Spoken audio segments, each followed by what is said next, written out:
जंगल में रहने वाले आदिवासियों को आज सुप्रीम कोर्ट ने बड़ी राहत दी है। कोर्ट ने 21 राज्यों के 11,80,000 आदिवासियों को जंगल की जमीन से बेदखल करने संबंधी अपने पुराने फैसले पर रोक लगा दी है। साथ ही इस मामले में केंद्र सरकार को जोरदार फटकार लगाई है। इस मामले की अगली सुनवाई 10 जुलाई को होगी। देश के 21 राज्यों में जब करीब 11,80,000 आदिवासी जंगल में अपनी जमीन के लिए संघर्ष कर रहे थे, सुप्रीम कोर्ट से जमीन के अपने जायज हक के लिए गुहार लगा रहे थे, उस वक्त मोदी सरकार हाथ पर हाथ रखकर बैठी थी।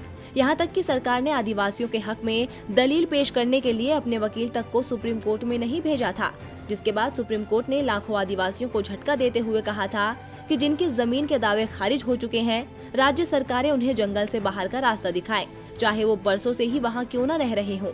लेकिन सुप्रीम कोर्ट का ये फैसला आम चुनाव में सरकार पर भारी न पड़ जाए, इसीलिए मोदी सरकार ने चुनावी फायदा उठाने के लिए सुप्रीम कोर्ट का दरवाजा खटखटाया था और सुप्रीम कोर्ट से अपील की थी कि वो अपने फैसले को वापस ले, जिस पर अदालत ने आज अपने पुराने फैसले पर रोक लगा दी है। साथ ही केंद्र और गुजरात सरकार को फटकार लगाते हुए पूछा है कि अब तक सोते क्यों रहे। कोर्ट के इस आदेश के बाद अब आदिवासियों पर फिलहाल जंगल की जमीन से बेदखल किए जाने का संकट टल गया है। इस मामले की अगली सुनवाई 10 जुलाई को होगी। आपको बता दें कि पूरे देश में करीब 9% आबादी आदिवासी समुदाय की मानी जाती है। इस समुदाय के अधिकांश लोग जंगल में निवास करते हैं।